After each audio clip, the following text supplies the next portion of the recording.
এই ছোট লোকের বাচ্চা, কি বলি তুই? তুই আমাকে ভালোবাসিস? তোর কি যোগ্যতা আছে আমাকে ভালোবাসার? কি বলতেছো এসব সাদিয়া? আমার সাথে মজা করতেছো তাই না?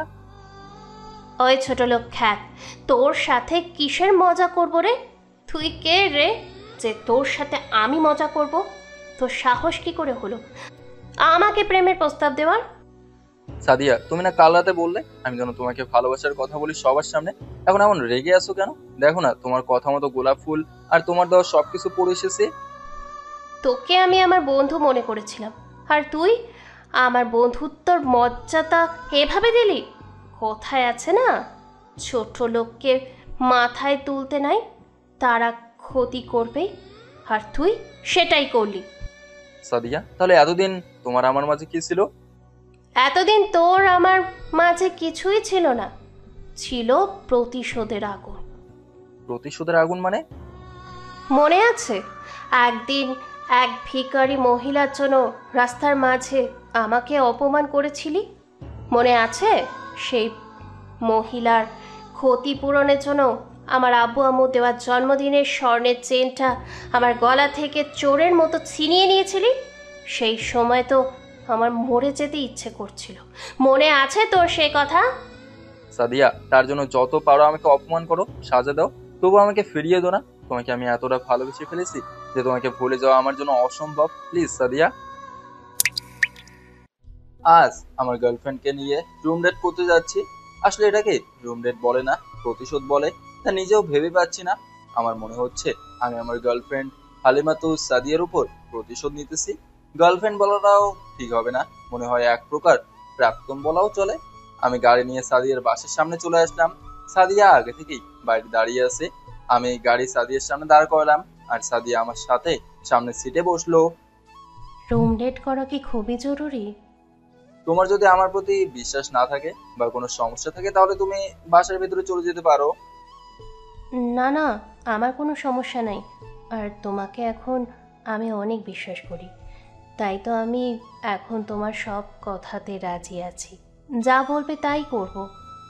তাহলে বললে কেন রুম ডেট করা জরুরি কিনা? তুমি তো আগে এমন ছিলে না শামীম, তাই তো এই কথাটা বলেছি। সময় মানুষকে অনেক কিছু করতে বাধ্য করে মেরিজান। আচ্ছা, এসব করার পর কি আমাকে বিয়ে করবে তুমি? আমাকে দেখে তোমার কি মনে হয়? যদি তোমার আমাকে নিয়ে এত সন্দেহ থেকে থাকে তাহলে তুমি গাড়ি থেকে নেমে যেতে পারো। এই, তুমি রাগ করো কেন? আমি তো সেইভাবে তোমাকে কথাটা বলি নাই। তা শুনি কিভাবে কথাটা বলেছো। না মানে, এমনিই বলেছি। তুমি গাড়ি চালাও, বাসায় কেউ দেখলে সমস্যা হতে পারে। আমিও গাড়ি চালাতে শুরু করে দিলাম, আর মনে মনে শয়তানি হাসি হাসতে থাকলাম। আমাকে এমন করতে বাধ্য করেছো তুমি মিস সাদিয়া। তোমার করা ভুলের সাজা হাড়ে হাড়ে টের পাবে তুমি। ও সরি, আপনারা মনে হয় কিছু বুঝতে পারেন নাই তাই না? আচ্ছা, আপনাদের সব ক্লিয়ার করে বলি। হোটেল অব্দি যেতে যেতে, তাই না, বছর দুয়েক আগের কথা। আমি আগে গ্রামের বাড়ি নীলফামারীতে থাকতাম। তো আমি রংপুর কারমাইকেল পড়াশোনা করতাম। বাবা মা, বড় ভাই ভাবি, ছোট বোন, এরা সবাই ঢাকা শহরে থাকে। আমার বাবা ঢাকার একজন নামকরা ব্যবসায়ী। আমাদের বিজনেসটা বাবার ভাইয়াই দেখাশোনা করে। আমি খুব ছোট থেকে নানা বাড়িতেই থাকি। মামাদের শাসন, নানির ভালোবাসা, এই নিয়ে গ্রামে আমি অনেক সুখেই ছিলাম। সত্যি বলতে চার দেয়ালের মাঝে আমি থাকতে পারি না, আমার দম বন্ধ হয়ে আসে। গ্রামে মামাদের চাষের জমি প্রচুর আছে। আমাকে নিয়ে অবশ্য তারা কোনো কাজ করিয়ে নেয় না। খুব ছোট থেকে শাসন করার ফলে এই ডিজিটাল যুগের সাথে আমাকে মানায় না। আমি এতটাই সহজ সরল যে গল্প না পড়লে বুঝতে পারবেন না। তবে হ্যাঁ, আমি অন্যায় সহ্য করতে পারি না। এর জন্য আমি সহজ সরল হলেও অনেকের চোখে খারাপ একটা ছেলে। তো আমি অনার্স দ্বিতীয় বর্ষ পরীক্ষা দেওয়ার পর গ্রামে অবসর সময় কাটাচ্ছি। তারপর যখন রেজাল্ট বের হলো, বাবা মা জোর করে টিসি নিয়ে আমাকে ঢাকার একটা নামকরা কলেজে ভর্তি করে দিল। আমি প্রথমে যেতে না চাইলেও বাবার দিকে তাকিয়ে চলে গেলাম ঢাকা শহরে। তো আজ আমার ঢাকা শহরে নতুন কলেজ যাবার দিন। তাই আমি একটা ফুল হাতা শার্ট, একটা কাটা প্যান্ট আর এক জোড়া চামড়ার স্যান্ডেল পরে নিলাম। সকালে সবাই নাস্তা করতেছে, কারণ বাবা ভাইয়া অফিস যাবে আর আমি কলেজ যাব। তাই ভাবি আর আমার ছোট বোন সবকিছু করতেছে। আমিও গিয়ে বাবা ভাইয়ের পাশে বসলাম। কি রে বর্জি, এইভাবে কেউ কলেজে যায়? তো কিভাবে কলেজে যায়? এই, তুই কি সারা জীবন গাধা থাকবি নাকি? কেন? শার্ট পরেছিস ঠিক আছে, তাই বলে ফুল হাতের শার্ট, তাও আবার সব বোতাম দেওয়া? হাতের বোতামটা দেওয়া, মাথার চুলের কিভাবে সিধে করেছিস, পায়ে স্যান্ডেল পরেছিস, এসব কি? কেন, কোনো কি ভুল হয়েছে ভাবি? এই, আমার শ্বশুর বাবার কি কম আছে? হ্যাঁ, যা ভেতরে গিয়ে নায়কের মতো সে যায়, যা। আমি তো গ্রামে থাকতেই এভাবে প্রতিদিন কলেজে যেতাম, এখানে এভাবে গেলে সমস্যা কি? এই, তোকে কি সেধে কথা বলি? ওটা গ্রাম, আর রংপুর বিভাগের মানুষ সহজ সরল, তাই তোকে কেউ কোনো কথাই বলে না। আর এখন তুই ঢাকা শহরে আছিস, এসব পড়ে তুই কলেজে যাবি? জানিস না তুই যে কলেজে ভর্তি হয়েছিস, এখানে সব বড়লোক বাবার ছেলে মেয়েরা পড়াশোনা করে? এসব পড়ে গেলে অনেকে তো অনেক রকম কথা বলবে ভাই আমার। ভাবি, আমার বাবার টাকা আছে বলে যে আমাকে হিরো হয়ে যেতে হবে তা কিন্তু না। আর আমি এটাও জানি এটা ঢাকা শহর, এখানে গ্রামের মানুষের মতো চলাচল করা যায় না। ভাবি, আমি ছোট থেকে যেভাবে বড় হয়েছি, আমি চাই ঠিক সেইভাবে বাকি জীবনটা পার করে দিতে। ওকে বলে কোনো লাভ হবে না, ও যা করতে চায় তাই করতে দাও না। পরো, তুই চুপ থাক। এভাবে যদি ও তাকে জীবনেও বিয়ে দিতে পারবো না। কেন যে আমার মা ওকে গ্রামে রাখতে গেল, কেন যে ছোটতে ওকে মাদ্রাসায় ভর্তি করালো, সব সময় জ্ঞানের কথা ছাড়া আর কোনো কথাই নাই। এই শামীম, তুই কি সময়ের তালে তালে চলতে পারিস না? আমার ছেলে যেমন করে চায় ঠিক তেমন করেই তাকে চলতে দাও না। এটা ঢাকা শহর, এখানে মানুষের রূপ বদলাতে সময় লাগবে না। ও ধীরে ধীরে ঠিক হয়ে যাবে, তোমরা অযথা ওর সাথে তর্ক করতেছো। এই স্মার্টফোনের যুগে আপনার ছেলের হাতে বাটন ফোন, আর আমি তার ভাবি কই একটু মজাই আর কি করবে, তা না আমাকে দেখলেই ঘরে দরজা বন্ধ করে থাকে। কেন রে, তুই কি বিয়ে করবি না, নাকি বউয়ের সাথে প্রেম ভালোবাসা করবি না? কোনটা বলো? ভাবি, তুমি ভালো করে জানো এসব মেয়ে মানুষ বা অন্য কিছু আমি একটুও পছন্দ করি না। তবে তুমি আমার ভাবি, যখন পরিবারের সবাই থাকবে তখন না হয় ফাজলামো করবো, কিন্তু যখন কেউ থাকবে না তখন মোটেও করতে পারবো না। কারণ হলো, কারণ নজরে আড়াল থেকে খারাপ হতে চায় না, খারাপ হলে সবার চোখের সামনেই খারাপ হবো। নে, হয়েছে, আর কোনো না বলে খাওয়া শেষ কর। আমি আর স্পষ্ট একটা গাড়িতে যাচ্ছি, তুই আমার গাড়িটা করে ড্রাইভারকে নিয়ে কলেজে যা। আমার বাইসাইকেলটা কোথায়, সেটা করে যাব? গাড়ি থাকতে বাইসাইকেল করে যাবি কেন? ও বাবা, বোঝো না কেন? এটা শহর, এখানে ঘুরে বেড়ানোর মতো জায়গা কোথায়? আর সারাদিন বসে থেকে থেকে তো শরীরে অসুখ বাসা বাঁধবে। তার চেয়ে বরং আমি সাইকেল করে যাই, এতে তোমাদের যেতেও কোনো অসুবিধা হবে না, আর আমার স্বাস্থ্যও ঠিক থাকবে। সত্যি একটা কথা, তুই কলেজে যা, তারপর বুঝবি গাড়ি করে কেন কলেজে গেলি না, তার জন্য আফসোস করতে হবে তোকে। আমি আর আফসোস আসলে ভাবি? হাসির কি আছে? বাবা মা ভাইয়া, আমি কলেজে গেলাম, আল্লাহ হাফেজ, এসে কথা হবে। আমি সেখানে আর কারোর সাথে কোনো কথা বললাম না। সত্যি বলতে বড়লোকে আমার একটুও পছন্দ না। এই যে আমার বাবার এত সম্পত্তি, তিনি মরে গেলে কি সব নিয়ে কবরে যেতে পারবে? আমি স্টোর রুম থেকে সাইকেল বের করে মাথায় হেলমেট পরে সাইকেল চালাতে থাকলাম, কারণ কলেজ তো যেতে হবে। আমি বাসা থেকে বের হবার পর সবাই যা বলতেছে, সত্যি শামীমকে নিয়ে আমার গর্ব হয়। না আছে তার মাঝে অহংকার, না আছে কারোর প্রতি হিংসা, না কাউকে ছোট করে কোনো কথা বলে। এত টাকা পয়সা থাকার পরেও ছেলেটা আমার সাধারণ মানুষের মতো থাকে। তার জন্য তো ভয় হয় না, জানি কখন কবে তার জীবনে অঘটন নেমে আসে। আল্লাহ আছে মা, আর দেখবেন শামীমের কোনো ক্ষতি হবে না। একদিন শামীমও এই শহরের মানুষের মতো চলাফেরা করবে। আল্লাহ আমার ছেলের জীবনে এমন কাউকে পাঠিয়ে দাও যাতে ছেলেটা আমার আর 8-10 জন মানুষের মতন বের হয়। মা চিন্তা করো না, দেখবে তোমার ছেলের জীবনে এমন একজন আসবে, সে তোমার ছেলের জীবনের মোড়টাই ঘুরিয়ে দেবে। তাই যেন হয়, আর ছেলেটা যেন কোনো বিপদে না পড়ে। আমি সাইকেল চালিয়ে কলেজে আসতেছি। আপনারা তো ভাবছেন আমি ঢাকা শহর বা আমার কলেজ তা চিনলাম কেমন করে, তাই তো? শোনেন তাহলে, আমি গ্রামে থাকলেও তো মাঝে মাঝে ছুটিতে ঢাকা আসতাম, আর নিজে নিজে ঢাকা শহর ঘুরে দেখার জন্য বাবার কাছ থেকে এই বাইসাইকেলটা কিনে নিয়েছি। বুঝেছেন এবার? সত্যি বলতে কি, আমি চাইলে সবকিছুই করতে পারি। ওই যে বললাম, এসব আমার বড়লোকে ভালো লাগে না। আমি সাইকেল চালিয়ে কলেজে চলে আসলাম। গেট দিয়ে যখন ঢুকবো তখন কিছু ছেলে মেয়েকে দেখে আমি পুরো অবাক। আরে, মেয়েরা দেখে ছেলেদের পোশাক পরেছে, আর ছেলেরা এসব চুল রেখেছে, মাথা নাকি অ্যামাজন বন এটা।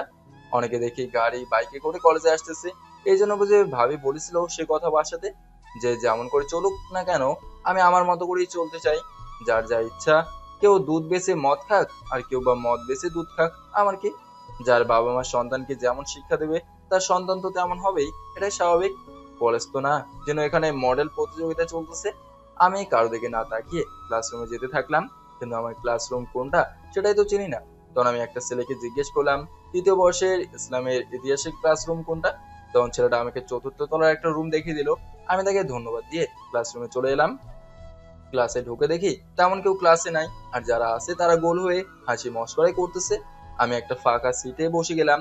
কিছুক্ষণ পর ক্লাসের ছেলে মেয়েগুলো আমার দিকে লক্ষ্য করলো। আমাকে দেখে তারা আমার কাছে আসলো, জিজ্ঞেস করতেছে আমি এখানে কেন, কি জন্য এসেছি, আর এমন করে কেন বা এলাম, ইত্যাদি নানা রকম কথা। আমি তখন তাদেরকে বললাম আমি এখানে নতুন ভর্তি হয়েছি, আজ থেকে এখানে পড়াশোনা করব। আর আমি এমন করেই বের হই। আমার কথা শুনে তারা হাসতে লাগলো, খেয়াল ছোট লোক বলতে লাগলো। তাদের কথা শুনে খারাপ লাগলেও কিছু করার নাই, কারণ আমি মানুষটাই খ্যাত। কিছুক্ষণ পর স্যার আসলো, আর তার পিছন পিছন সকল স্টুডেন্টস আসলো। স্যার ক্লাসে ঢোকার পর বলতেছে এখানে শামীমকে। তখন আমি দাঁড়িয়ে গেলাম। তারপর স্যার আমাকে তার কাছে ডাকলো। ডিয়ার স্টুডেন্টস, এই হচ্ছে শামীম। এ আগে রংপুর কারমাইকেল কলেজে পড়াশোনা করত, এখন থেকে তোমাদের সাথে পড়াশোনা করবে, তাই তোমরা সবাই শামীমের সাথে বন্ধুত্ব করে নিও।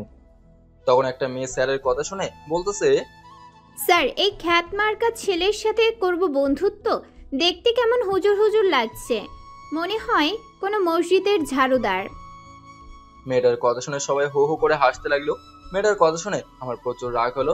তাই আমি মেয়েটাকে বললাম, দেখো বোন, আপনি যখন মরে যাবেন তখন এই ক্লাসের কেউ আপনার জানাজা করাবে না, আপনার জানাজা একজন হুজুর বা মসজিদের ইমাম সাহেব করবে, বুঝলেন? আমার এমন কথা শুনে পুরো ক্লাস কিছুক্ষণের জন্য স্তব্ধ হয়ে গেল।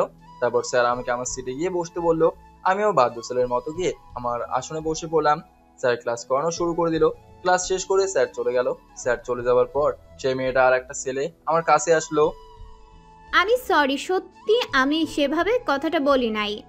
এভাবে কাউকে হার্ট করে না বলাই ভালো, আর আমাকে সরি বলা লাগবে না। আমরা কি বন্ধু হতে পারি? অবশ্যই, যেহেতু একসাথে পড়াশোনা করি সেহেতু তো বন্ধুত্ব করাই যায়। আমি ইতি, ও বাসার। আমি শামীম। বন্ধু যেহেতু হয়েছি, এখন থেকে তুই করে বলবো। ঠিক আছে। এই চল, আজ তোদেরকে ট্রিট দিব আমি। কেন কেন? কারণ যেহেতু নতুন বন্ধু পাইছি তাই। আমাকে জোর করে ওরা দুজন ক্যান্টিনে নিয়ে গেল। তারপর হালকা কিছু খেয়ে আমরা তিনজনে বের হলাম। বাইরে বের হয়ে দেখি 4টা ছেলের প্যান্ট খুলে কান ধরে উঠবস করাচ্ছে একটা মেয়ে। ছেলেগুলোর পরনে অবশ্য শর্ট প্যান্ট আছে, আর মেয়েটা জিন্স আর টি শার্ট পরেছে, হাতে পুলিশের মতো লাঠি আছে। মেয়েটা দেখতে পুরো পরীর মতো, কিন্তু মেয়েটা যা করতেছে তা একেবারেই খুব খারাপ। সেই 4জন ছেলের মধ্যে আরো একটা ছেলে আছে যে প্যান্টও খুলে নাই, কান ধরে উঠবসও করতেছে না। তখন সেই মেয়েটা তার হাতের লাঠি দিয়ে ছেলেটাকে মারতে লাগলো। তার সাথে যে বাকি মেয়েগুলো আছে তারাও মারতে লাগলো। সবাই নীরব দর্শকের মতো শুধু চেয়ে দেখতেছে, কেউ কিছু বলতেছে না। আমি ওদের কাছে যেতে চাইলে বাসার আর ইতি আমার হাত ধরে আটকে রাখলো। মেয়েটা ছেলেটাকে মারতে মারতে প্রায় আত্মরা করে ফেলেছে। তখন মেয়েটা বলতেছে, কলেজে নতুন এসেছিস আর এসে সিনিয়রদের কথা শুনিস না, আর আমাকে ধমক দিয়ে কথা বলিস? জানিস এই কলেজের ম্যানেজিং কমিটির সভাপতি আমার বাবা। তুই কি এই সাদিয়াকে ধমক দিস আর আমার কথা শুনিস না? তাই বলে আপনি জ্যাগিং করবেন তা তো হয় না। আর আমি তো আপনাকে তেমন কিছু বলিনি, শুধু বলেছি এই ছেলেগুলোর মতো 4জন ছেলে প্যান্ট খুলে কান ধরে উঠবস করা আমি করতে পারবো না। তুই আবারও আমার মুখে মুখে তর্ক করিস? এই মার এই ছোট লোকের বাচ্চাটাকে। আবারও উদুম কেলানি শুরু করে দিল সাদিয়া এবং তার দলের মেয়েরা। তার মানে এই মেয়েটার নাম সাদিয়া, আর তার বাবা গরম দেখিয়ে চলে সে। হায় রে মেয়ে মানুষ, যে ছেলেকে বিয়ে করে স্বামী করবে, আর সেই ছেলেকে কিনা কোনো কারণ ছাড়াই ধুলাই করতেছে। এই সবাই শুনে রাখ, এই ছেলেকে যদি কেউ সাহায্য করেছো তার অবস্থাও এর মতোই হবে, বলে দিলাম। আর সবাই ভালো করে শুনে রাখো, আজ থেকে আমার কথা কেউ না শুনলে তার অবস্থাও ঠিক এই রকম হবে, বলে দিলাম। এই তোরা 4জন এখন প্যান্ট পরে ক্লাসে যা, বুঝলি? সেখান থেকে সাদিয়া তার সঙ্গীদের নিয়ে ক্লাসরুমে চলে গেল। আর মার খাওয়া ছেলেটা সেটা মাটিতে লুটিয়ে পড়ে আছে আর পানি পানি করতেছে, কিন্তু কেউ ছেলেটাকে সাহায্য করার জন্য এগিয়ে যাচ্ছে না। এমন ভাবে মেরেছে কোনো রক্ত বের হয়নি, কিন্তু হাত পা পিঠের অবস্থা কাহেল। ছেলেটা সেখানে পড়ে থাকলো, আর সবাই যে যার মতো করে যেতে থাকলো। আমি যখন ছেলেটার কাছে যাবো তখন ইতি আর বাসার বলতেছে, কি করতেছিস কি শামীম? তুই শুনলি না কি বলে গেল সাদিয়া?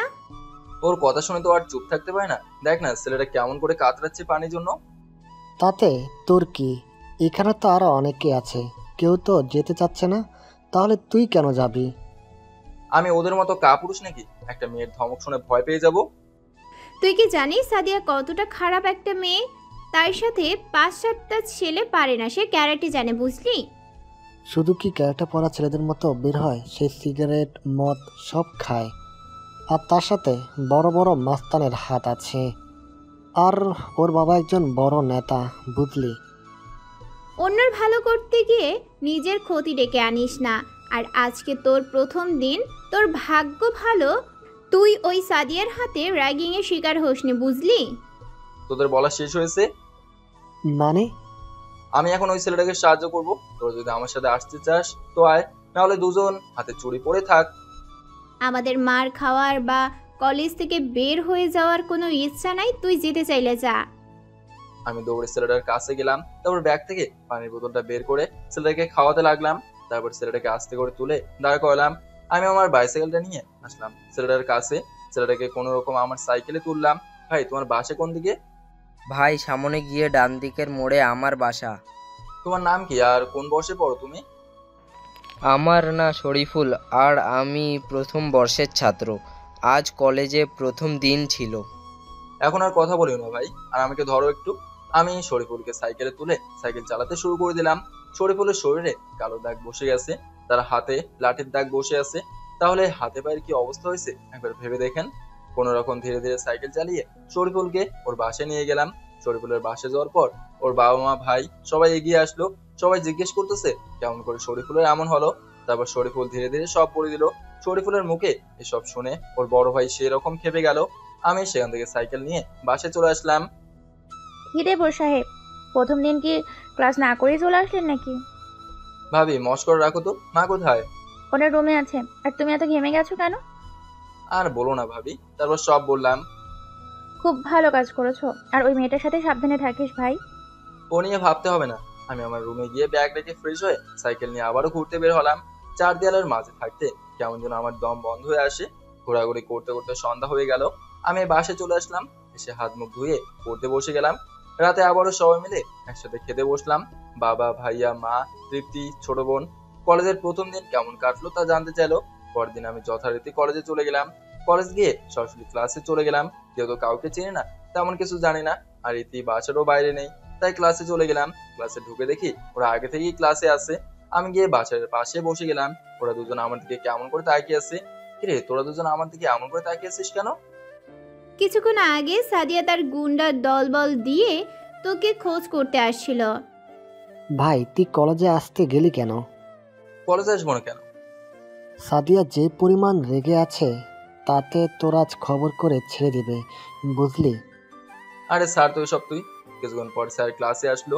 স্যার ক্লাস করানো শুরু করে দিল। আমিও স্যারের ক্লাসে মনোযোগী হয়ে গেলাম। হঠাৎ কে যেন আমার শার্টের কলার ধরলো। আমি মাথা তুলে দেখি সাদিয়া। সাদিয়া আমার শার্টের কলার ধরে ক্লাস থেকে টানতে টানতে বাইরে নিয়ে গেল। আমার পিছন পিছন স্যার, ক্লাসের সকল স্টুডেন্টস বের হয়ে আসলো। সাদিয়া আমাকে মাঠের মাঝখানে দাঁড় করিয়ে হাতে লাঠি নিয়ে আমার চারদিকে ঘুরতে লাগলো। একে একে কম বেশি সব ক্লাসের ছাত্র ছাত্রী, শিক্ষক মাঠে চলে এসেছে। সাদিয়া আমাকে বলতে লাগলো, এই তুই কি শুনিসনি কাকে আমি কি বলেছি? শুনেছি। তাহলে ওই ছেলেটাকে বাঁচালি কেন? তাকে তো আর কাপুরুষের মতো চেয়ে থেকে মরতে দিতে পারে না। আসছে আমার সুপুরুষ, এবার নিজেকে কিভাবে বাঁচাবি সেটা দেখবো। কি করবেন আপনি শুনি? সাদিয়ার কোনো কথা না বলে আমার দু পায়ে এলো পাতারে লাঠি দিয়ে মারতে থাকলো। আর আমি মা বাবা বলে চিৎকার করতে থাকলাম। তবুও সাদিয়া তার মার থামালো না, আর আমাকে বাঁচাতেও কেউ আসলো না। আমাকে মারা শেষে সাদিয়া সেখান থেকে তার সঙ্গী সহ চলে গেল। আর যাবার আগে বলে গেল, কিরে তোকে তো আজ কেউ বাঁচাতে আসলো না, বুঝলি? এটাই সাদিয়ার পাওয়ার, মনে থাকে যেন। চলে গেল। সাথে সব স্টুডেন্ট চলে গেল। সবাই চলে যাওয়ার পর ইতিহার বাসায় এসে আমাকে তুললো। আগেই বলেছিলাম এসব ঝামেলায় নিজেকে জড়াস না। বাবার ক্ষমতা আর কলেজের পাওয়ার দেখিয়ে যত অন্যায় করতেছে এই মেয়ে, আর তার প্রতিবাদ করতে চাস তুই? পারবি না এই মেয়ের সাথে কোনো দিনও, বুঝলি? প্রিন্সিপাল পর্যন্ত তাকে কথা বলতে ভয় করে, আর তুই কেন কালকের ছেলেটাকে সাহায্য করতে গেলি? হয়েছে, আর কোনো কিছু বলতে হবে না। ওকে ধরে ক্যান্টিনে নিয়ে চল, ওর পায়ে বরফ দিতে হবে। ওরা দুজন আমাকে ধরে ক্যান্টিনে নিয়ে গেল। তারপর ক্যান্টিনের ফ্রিজ থেকে বরফ বের করে আমার পায়ে লাগিয়ে দিল।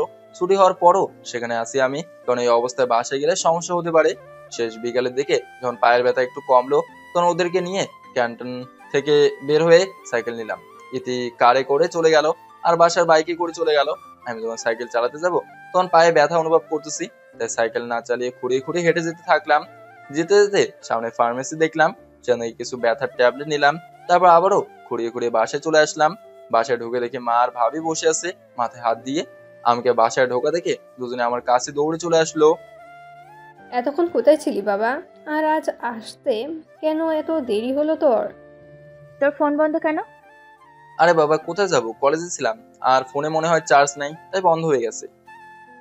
তোর জন্য কত টেনশন হচ্ছিল আমাদের, তা তুই জানিস? সরি মা, আর এমন হবে না। এই শামিম, তুই এত খুঁড়িয়ে হাঁটছিস কেন?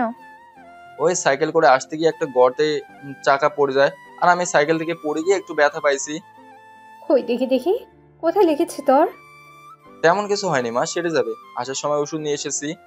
দেখে শুনে সাইকেল চালাবি না? বাবা কত করে বলেছে গাড়ি কলেজে কলেজে যা, কিন্তু না, সাইকেলে যাবে। ওহ ভাবি, রেগে যাচ্ছ কেন? কিছুই তো হয়নি। তুই রুমে যা, আমি তৃপ্তিকে দিয়ে বরফ পাঠিয়ে দিচ্ছি। আমি রুমে এসে কোনো রকম ফ্রেশ হয়ে শর্ট প্যান্ট পরে শুয়ে আছি, কিন্তু আমার মনে নেই যে আমার পায়ে মারের চিহ্ন আছে। তৃপ্তি রুমে ঢুকে বলতেছে, ভাইয়া এই নাও তোমার বরফ। রাখ। ভাইয়া তোর এসব মারের দাগ, তাহলে মা আর ভাবিকে কেন বললি তুই পড়ে গিয়ে আঘাত পাইছিস? সাথে সাথে তৃপ্তির মুখ চেপে ধরলাম। বোন প্লিজ কাউকে এসব বলিস না, তাহলে অনেক বড় ঝামেলা হয়ে যাবে। বড় ভাইকে তো চিনিস সে কেমন। হুম হুম হুম কি করতেছিস? কথা বলতে পারিস না? হুম হুম হুম আমি সাথে সাথে ওর মুখ থেকে হাত সরিয়ে নিলাম। তৃপ্তি বড় বড় শ্বাস নিতে থাকলো। আমাকে কি মেরে ফেলার ধান্দা করেছিস তুই? হুম হুম সরি রে বোন, বুঝতে পারে নাই। ঠিক আছে, হয়েছে, এবার বল কে মারলো তোকে? তার আগে আমার গা ছুঁয়ে কথা দে, কাউকে কোনো কিছু বলবি না। আচ্ছা, তোর গা ছুঁয়ে বললাম, কাউকে কোনো কথা বলবো না। আমি সব বলে দিলাম। কেন তুই এসব ঝামেলায় নিজেকে জড়াতে গেলি? তাহলে কি ছেলেটাকে মরতে দিতাম আমি? এখন থেকে আর ওই মেয়ের আশেপাশেও যাবে না, বুঝলি? নে এবার গায়ের টি শার্টটা খোল, বরফ লাগিয়ে দেই। আমি আমার টি শার্ট খুলে ফেললাম। তৃপ্তি আমার পিঠে বরফ দিয়ে দিতেছে। পিঠে দেওয়া হলে আমি নিজে নিজে এবার পায়ে বরফ দিতে থাকলাম। সত্যি বলতে মেয়ে হলেও সাদিয়ার শরীরে জোর আছে, মানতে হবে। এভাবে 5 দিন আমি বাসার বাড়ি যেতে পারি নাই। পরদিন পরে সুস্থ হলে আবারও কলেজে গেলাম। যখন গেট দিয়ে ঢুকবো তখন সাদিয়া তার দলবল নিয়ে আমার সামনে এসে হাজির। কি রে ন্যাংরা, কলেজে তাহলে এসেছিস? দেখেন, সামনে থেকে সরে যান, আমার ক্লাসে দেরি হয়ে যাচ্ছে। আসছে আমার বিদ্যাসাগর। শোন, এখন থেকে যেন আমার কথা মনে থাকে, আর ভুলেও আমার কোনো বিষয়ে নাক গলাতে আসবি না, ল্যাংড়া। ওরা সবাই মুখ বড় করে হাসতে থাকলো। আমি আর তাদের ওসবে কর্ণপাত না করে ক্লাসে চলে গেলাম। বাসায় এতে আমাকে দেখে আমার কাছে আসলো, নানা রকম কথা জিজ্ঞেস করলো। ক্লাস শেষ করে বাসায় চলে গেলাম। তারপর ফ্রেশ হয়ে হালকা কিছু খেয়ে সাইকেল নিয়ে বের হয়ে গেলাম শহরটা ঘুরতে। ঘুরতে ঘুরতে হঠাৎ দেখলাম একটা কার একজন বৃদ্ধ মহিলাকে লাগিয়ে দিল, আর মহিলাটা সেখানে মাটিতে লুটিয়ে পড়লো। আর গাড়ি থেকে দেখি সাদিয়া আর তার গুন্ডি বান্ধবীগুলো বের হলো। সাদিয়া বের হয়ে আগে তার গাড়ি দেখতে থাকলো। তারপর সাদিয়া ওই বৃদ্ধ মহিলাকে তুলে, এই ছোট লোক, চোখে দেখতে পারিস না? তোর জন্য আমার নতুন গাড়িটাতে ময়লা ভরলো। তুই কি জানিস এই গাড়িটার দাম কত? ছোট লোক, তোর মতো মহিলাকে বিক্রি করে দিলেও গাড়িটার দাম হবে না। দেখেছিস কি করেছে গাড়িটা? মনে তো চাইছে থাপ্পড় মেরে গালটা লাল করে দিই। আমি সাদিয়ার এমন কথা শুনে আর চুপ থাকতে পারলাম না। আমি এগিয়ে গেলাম। সেখানে গিয়ে দেখি মহিলার হাত কেটে রক্ত ঝরতেছে, আর মহিলা অন্য হাত দিয়ে সেই কাটা জায়গা ধরেছে আর কান্না করতেছে। এই ধনির দুলালি, আপনি নিজেকে কি মনে করেন? আর ওনাকে কেন দোষ দিতেছেন? আপনি তো রং সাইড দিয়ে গাড়ি চালাচ্ছিলেন। এই ছোট লোক, তুই গাড়ি কি জানিস রে? খ্যাত কোথাকার। আর নিজে তো চালাস সাইকেল, আর বড় বড় কথা বলিস। বড় কথা আমি না, আপনি বলতেছেন। এই আপনার কি ঘরে মা নাই? কিভাবে মানুষের সাথে কথা বলতে হয় শিখিয়ে দেয় নাই? তুই কি ভুলে গেছিস সেদিনের মারের কথা? এটা আপনার কলেজ না যে যা খুশি তাই করবে, এটা পাবলিক প্লেস, বুঝেছেন? ছোট লোক, তোকে যে কি করব আমি তা নিজেও জানি না। আমাকে যা করার করিয়েন, আমি না চিকিৎসার টাকা দিন। How funny! আমি দিব টাকা, তাও আবার এই ছোট লোককে? এই মহিলা আমার বাসার কাজের লোক হওয়ার যোগ্যতাও রাখে না। আপনি তার পায়ের নখের যোগ্যতাও রাখেন না, বুঝছেন? এত কথা না বলে টাকা বের করুন। আমাকে তুই ধমক দিস? ছোট লোক, তোর খবর করে ছেড়ে দিব। থাক বাবা, আমাগো এমনিতেই সব ঠিক হইয়া যাইব। মা তুমি যাও গা। এই বুড়ি, কোন সাহসে আমাকে মা ডাকিস? যেই না সাদিয়া বৃদ্ধ মহিলাকে মারতে যাবে, অমনি আমি সাদিয়ার হাত ধরে ফেললাম আর সাদিয়ার গালে ঠাস ঠাস করে বেশ কয়েকটা থাপ্পড় বসিয়ে দিলাম। আর রাস্তার সাইডের মানুষগুলো শীষ বাজাচ্ছে আর হাততালি দিতেছে। রাস্তার পাশে থাকা সব মানুষ যখন হাততালি আর শীষ বাজাচ্ছিল, তখন সাদিয়ার চোখ তুলে সবাইকে দেখতেছিল। সাদিয়ার গুন্ডে বান্ধবীগুলো তো পুরো হতবাক হয়ে গেছে, আসলে এটা কি হলো? ছোট লোক, জানোয়ার, তুই আমার গায়ে হাত তুলিস এই সামান্য ভিখারি মহিলার কারণে। এই ধনের দুলালি, অহংকারী মেয়ে, চুপ! আর একটাও কথা বলবেন না। তোর খবর করে ছেড়ে দেবো ছোট লোক। তোর নোংরা হাত দিয়ে আমাকে আঘাত করিস? আপনার পরিষ্কার হাতের থেকে আমার ওই নোংরা হাত ভালো। আমার এই নোংরা হাত আমার চেয়ে বয়সে বড় কারো উপর আঘাত করার জন্য ওঠে না, সালাম করার জন্য ওঠে, বুঝেছেন? এই সাদিয়ার গায়ে কখনো তার বাবা মা হাত তোলে নাই, আর তুই কিনা আমার গায়ে হাত তুললি এই সামান্য 2 টাকার মহিলার জন্য। এই জন্যই তো আজ এত অহংকার আর এত বদমেজাজি আপনি। আপনার বাবা যদি আদর ভালোবাসার সাথে একটু শাসন করতো, তাহলে আজ আপনি এতটা খারাপ হতেন না, মানুষের সাথে এত খারাপ আচরণ করতেন না। হ্যাঁ ছোট লোক, তোর কাছ থেকে কি আমার জ্ঞান নিতে হবে নাকি? আজ তোর কারণে আমি এতগুলো মানুষের কাছে অপমানিত হলাম, এর জন্য তোকে কঠিন শাস্তি পেতে হবে। মানুষকে মারা ছাড়া আর কি বা করতে পারিস?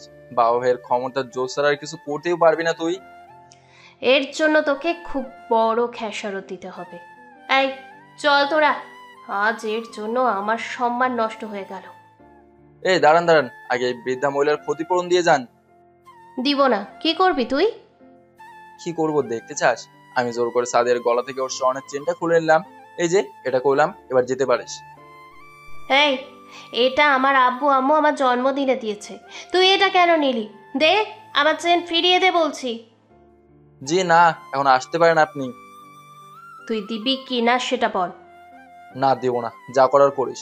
আমি বৃদ্ধ মহিলাকে নিয়ে সেখান থেকে চলে আসলাম আর রাস্তার সাইডে দাঁড়িয়ে থাকা মানুষগুলো হাততালি দিতেছে আর শীষ বাজাতে থাকলো আর বলতে লাগলো, অহংকারী মেয়েদেরকে এভাবেই সাজা দেওয়া উচিত। সাদিয়া আর তার বান্ধবীগুলো সেখানে আর থাকতে পারলো না, তারা সেখান থেকে খুব দ্রুত চলে গেল। তবে সাদিয়ার গায়ে আগুন জ্বলতেছে, একে তো তাকে মেরেছে, তার উপর আবার তার বাবা মায়ের দেওয়া জন্মদিনের স্বর্ণের চেনটাও নিয়ে নিছে।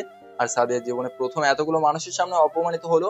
তখন সাদিয়ার বান্ধবী রিয়া, টিনা, মিনা বলতেছে, তুই ওই ছোট লোকের বাচ্চাকে এত সহজে যেতে দিলি? আমি ভাবতেও পারতেছি না সাদিয়ার গায়ে একটা রাস্তার ছেলে কি করে হাত তুলতে পারে, আর এত কথা বলে মুখের উপরে। এর একটা বিহিত করতে হবে, তা না হলে সাদিয়ার সম্মান থাকবে না। আচ্ছা, তোর বাবার ছেলেগুলোকে ফোন করে বল যাতে ওই ছোট লোকের একটা দফা রফা করে। না না, তা না, ওর হাতটা কেটে ফেলতে বল। আর যে মুখ দিয়ে এত বড় বড় কথা বলেছে সেই মুখটা কেটে ফেলতে বল। তোরা চুপ করবি? আমরা কি কোনো ভুল বললাম নাকি? তোকে অপমান করা মানে আমাদেরকেও অপমান করা, বুঝিস না তুই? ওকে কি এমনি এমনি ছেড়ে দিবি? যে সাদিয়ার সামনে কেউ কথা বলতে গেলে পেন নষ্ট করে ফেলে, সেই সাদিয়ার সাথে ছেলেটা যা করেছে তার কি কোনো শাস্তি হবে না? তোরা চুপ থাক আর কালকে থেকে দেখতে থাক কি হয়। তারপর সাদিয়া ওর গুন্ডি বান্ধবীগুলোর কানে কানে কি যেন বলে দিল, আর তা শুনে সবার মুখে শয়তানে হাসি ফুটে উঠলো। আমি পরদিন যথাসময় কলেজে চলে গেলাম। কলেজের দূরে ক্লাস করার পর আমি বাসার রীতি একসাথে মাঠের সাইডে বড় বট গাছটার নিচে বসে আছি আর গল্প করতেছি। আমার সময় কোথা থেকে যেন সাদিয়া আমার কাছে আসলো। সাদিয়াকে দেখে ইতিহার বাসার দুজনে ভয় পেয়ে গেল আর আমি মনে মনে গতকালের কথা ভাবতেছি। ইতিহার বাসার ভয় পাওয়া দেখে সাদিয়া বলতেছে, আরে আমাকে দেখে ভয় পাওয়ার কি আছে? আমি আজ কারোর সাথে কোনো মারামারি করার জন্য আসি নাই। আমি তো সাদিয়ার কথা শুনে অবাক হয়ে গেলাম। এই মেয়ে বলে কি যে মেয়ে অত সহজে কারো কাছে আসে না, আর আসলেও কোনো খারাপ উদ্দেশ্য থাকে সেই মেয়ে কিনা এমনিতেই আসলো আমাদের কাছে। হারে, এভাবে দেখার কি আছে? আর অমন করে কি ভাবতেছেন আপনারা? আরে বাহ, যে মেয়ে তুই তুকারি স্যারে কথা বলে না সে মেয়ে কিনা আপনি বলে কথা বলতেছে। তা কিসের জন্য আমাদের কাছে এসেছো তুমি? সত্যি বলতে কি, এতদিন তো শুধু মারামারি, মানুষের সাথে খারাপ ব্যবহার করেছি, আর সঙ্গ হিসাবে খারাপ সাথী বেছে নিয়েছি। তাই আপনাদের সাথে বন্ধুত্ব করতে চলে আসলাম। আমরা তো তোমার সিনিয়র, আর আমাদের সাথে কেন বন্ধুত্ব করতে চাও? এই 3 জন মানুষের মধ্যে একজন অনেক ভালো মানুষ আছে, তার সঙ্গ পেতে চাই। তা ভালো মানুষটাকে জানতে পারি? কেন, আপনার বন্ধু? আমি কোনো গুন্ডি বদমেজাজি অহংকারী মেয়ের সাথে বন্ধুত্ব করতে পারবো না, আপনি যেতে পারেন। আমি তো আপনার সঙ্গ পেয়ে ভালো হতে চাই। আর কালকে আপনি যা করেছেন খুব ভালো করেছেন। আর আমি কাল সারা রাত আপনার কথাগুলো ভেবেছি। আপনি কালকে যা করেছেন সব ভালো করেছেন। আপনি বুঝতে পেরেছেন, এটাই অনেক। এখন আপনি যেতে পারেন। কেন যাব? এই গুন্ডি বদমেজাজি অহংকারী মেয়েটার কি কারোর সাথে বন্ধুত্ব করা নিষেধ আছে নাকি? দেখেন, এমনিতে আমি মেয়েদের সাথে মিশি কম, আর বন্ধুত্ব তো দূরের কথা। না, যাব না আমি। আর সেই দিন আপনাকে ওইভাবে মারার জন্য খুব সরি। আমি কিছু মনে করিনি। যদি কোনো মনে না করেন, তাহলে আমার সাথে বন্ধু করতে আপনার সমস্যা কি? অনেক সমস্যা আছে। বলুন, কি সমস্যা আছে? প্রথমেই আপনি আমাদের থেকে জুনিয়র, তার উপর সবসময় ছেলেদের পোশাক পরেন, আবার বিনা কারণে মানুষের সাথে অন্যায় ব্যবহার করেন। এসব আপনাকে আগে ত্যাগ করতে হবে, তারপর ভেবে দেখবো। আমি আপনার সব কথা মেনে চলব, যা করতে বলবেন তাই করব। আগে এসব করেন, তারপর। তার আগে না। এই তোরা চল, ক্লাসের সময় হয়ে গেল। আমরা 3 জন চলে আসলাম, আর সাদিয়া সেখানে দাঁড়িয়ে থেকে আমাদের যাওয়া দেখতে থাকলো। আমরা ক্লাসে ঢুকলাম। ক্লাস শেষ করার পর ইতিহার বাসা বলতেছে, আমি তো কিছুই বুঝলাম না, এই মেয়ের হঠাৎ করে কি হলো? কেনই বা আমাদের সাথে বন্ধুত্ব করতে চায়? সেটাই তো বুঝতেছি না, কি হলো এই অহংকারী মেয়েটার। আমিও তো বুঝতেছি না কিছুই। আচ্ছা, তখন যে বলবো কাল নাকি কি করেছিস সেটা কি? আমি সব বলে দিলাম। ভাই, এই মেয়ে কঠিন, ডেঞ্জারাস, খুব সাবধানে থাকিস। নিশ্চয়ই তোর উপর প্রতিশোধ নেওয়ার জন্য তার নতুন কোনো চাল হবে। আমারও তাই মনে হচ্ছে।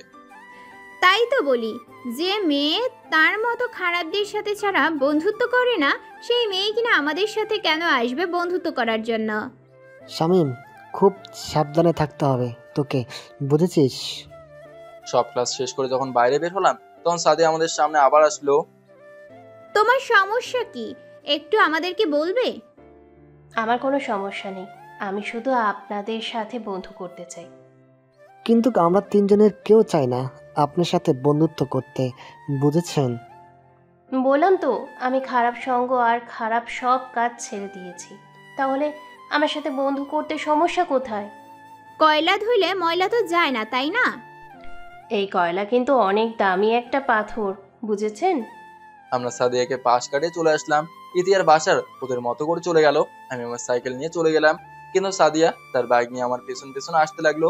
আমি তাকে কোনো না বলে আমার মতো করে যেতে থাকলাম, কিন্তু সাদিয়ার মনে হয় তার সহ্য হচ্ছিল না, তাই সে তার বাইক নিয়ে আমার সামনে এসে দাঁড়ালো। আপনি এমন করে আমার সামনে বাইক নিয়ে আসলে কেন? যদি কোনো দুর্ঘটনা ঘটে যেত তখন কি হতো? এমন কিছুই হতো না, বুঝেছেন? আচ্ছা, আপনি আমার পিছন পিছন আসতেছেন কেন? বন্ধুত্ব করার জন্য, বুঝেছেন? পারবো না করতে বন্ধুত্ব। আপনার সাথে আগে নিজেকে পরিবর্তন করুন, তারপর। তার আগে না। সত্যি তো, আমি যদি নিজেকে পরিবর্তন করি তাহলে বন্ধু করবেন? বললাম তো আগে করেন, তারপর। তার আগে না। ঠিক আছে, তাই হবে। তারপর সাদিয়াকে কোনো বলতে না দিয়ে আমি সাইকেল চালিয়ে বাসায় চলে আসলাম। বাসায় এসে নিত্যদিনের মতো যা কাজ তাই করে বিকালের দিকে সাইকেল নিয়ে ঘুরতে বের হলাম। আমি সাইকেল আপন মনে চালিয়ে যাচ্ছি, হঠাৎ কোথা থেকে যেন সাদিয়া বাইসাইকেল নিয়ে আমার সাথে সাথে চলে আসলো। আমি একটু তার দিকে খেয়াল করে দেখলাম সে এবার আর ছেলেদের পোশাক পরে নাই, সে পুরোদমে মেয়েদের পোশাক পরেছে। আর সবচেয়ে বড় কথা হলো, সাদিয়া যে হাতে ব্যাস ঘড়ি পরতো, সে হাতে এখন লাল রঙের চুড়ি। আমি আর তার দিকে না দেখে আমার সাইকেল চালাতে লাগলাম। সাদিয়া আমার সাথে সাথে হাসতেছে, সে মনে হয় আমাকে কোনো বলতে চায়। আমি তাকে কোনো বলার সুযোগ না দিয়ে সাইকেল জোরে চালাতে থাকলাম। সাদিয়াও জোরে সাইকেল চালিয়ে আমার সাথে আবার আলো। সমস্যা কি আপনার, বলবেন একটু আমাকে? আমার তো কোনো সমস্যা নাই, আপনার থাকলে বলতে পারেন।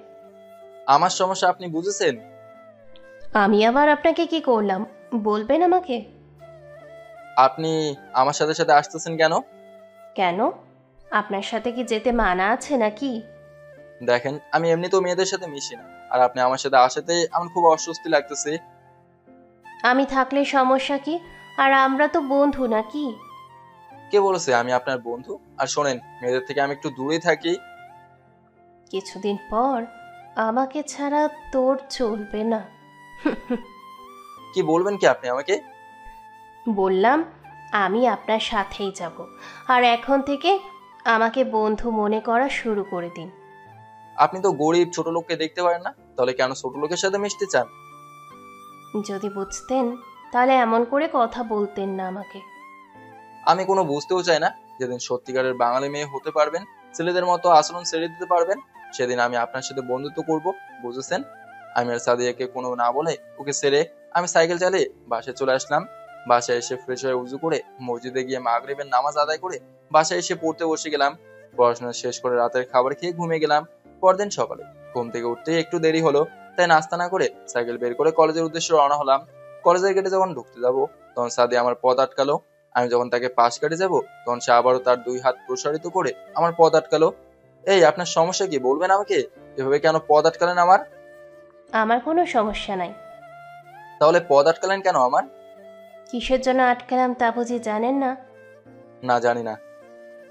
আমি তো আপনার কথা মতো সাধারণ মেয়ের মতো হয়ে এসেছি। আজ তো আর কোনো গন্ডি বদমেজাজি অহংকারী মেয়ের মতো আসি নাই। তা দেখেই বুঝতে পারতেছি। তাহলে আমার সাথে বন্ধু করতে তোমার সমস্যা কি শুনি? মাত্র একদিনে আপনার সাথে বন্ধুত্ব করতে হবে নাকি? তাহলে কত লাগবে? আরো অনেক দেরি। আর শরীরের পোশাক বদলালে যে আপনি ভালো হবেন তা না। আগে আপনার মনটা পরিষ্কার করুন, আর মানুষকে মানুষ হিসেবে মূল্যায়ন করতে শিখুন। বললাম তো আপনাকে, আমি সব কিছু ছেড়ে দিয়েছি। আচ্ছা, আমি বাদে কি এখানে আর কেউ নাই? তাদের সঙ্গে গিয়ে বন্ধুত্ব করুন। আমি অন্য কারো সঙ্গ পেতে চাই না, আমি আপনার সঙ্গ পেতে চাই। আমার সঙ্গ পেতে গেলে আগে নিজেকে বদলাতে হবে আপনার। তাই তো চাই আমি। এই গন্ডি বদমেজাজি অহংকারী মেয়েটা তো ভালো হতে চায় আপনার সঙ্গ পেয়ে। কেন, আমি কি ভালো হতে পারবো না? আমি সাদিয়াকে আর কোনো না বলে ওর পাশ কাটিয়ে ক্লাসে চলে আসলাম। ক্লাসে এসে আমি ইতিহার বাসার পাশে সিটে বসে পড়লাম। সাদিয়া তোকে গেটে কেন আটকিয়েছিল? কেন আবার? ওই আমার সাথে বন্ধু করতে চায়। শামীম, আমার মনে হয় সাদিয়ার কোনো খারাপ উদ্দেশ্য আছে। শামীম বাসার ঠিক কথাই বলেছে, ওর থেকে একটু সাবধানে থাকিস তুই। সেটা নিয়ে ভাবতে হবে না তোদের, বুঝলি?